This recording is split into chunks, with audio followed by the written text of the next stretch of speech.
Bonjour, aujourd'hui nous sommes à Mortefontaine pour essayer la première Renault propulsion à moteur central arrière depuis la Clio V6, la Twizy.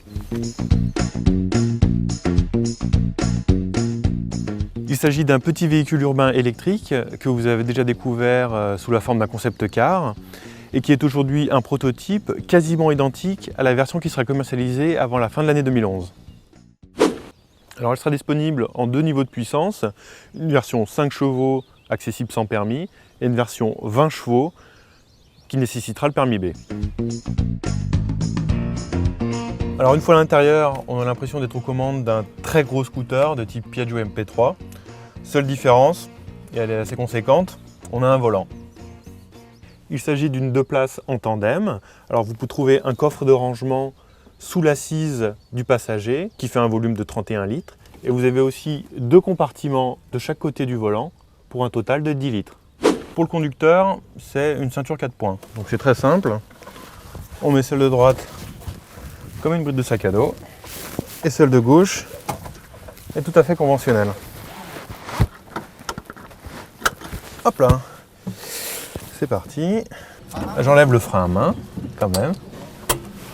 Et c'est parti.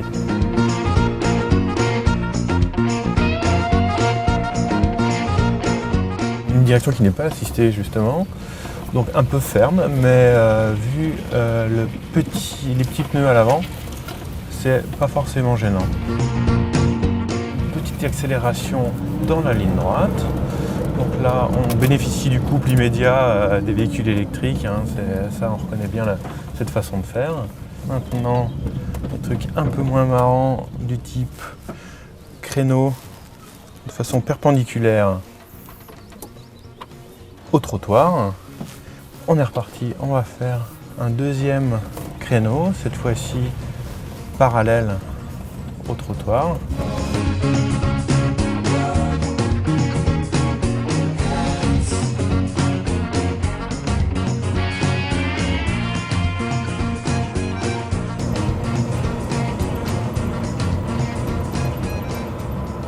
km/h. À peine quelques courants d'air, mais ça restera toujours mieux qu'un scooter. Hein. On n'est pas loin des mêmes sensations qu'une automobile classique avec les vitres ouvertes. Après, ça peut être une histoire différente par temps froid ou par pluie. Pour l'instant, c'est plutôt agréable. Hein. C'est plutôt agréable. Là, on attaque.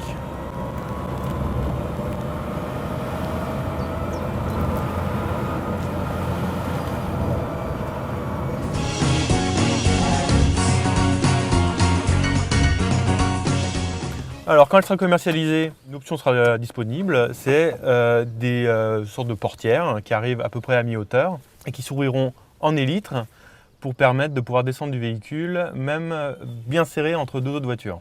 Nous avons pu le constater, la Renault Twizy fonctionne plutôt bien seule et sur circuit fermé. Reste à savoir maintenant comment elle va se comporter sur son territoire, c'est-à-dire la ville, entourée de ses congénères, que ce soit les scooters, les microcars ou les citadines. On peut déjà voir un défaut potentiel, c'est-à-dire qu'on associe un véhicule relativement large avec une carrosserie ouverte, ce qui voudrait dire que l'interfile est interdit, mais qu'on profite à la fois des intempéries et des gaz d'échappement.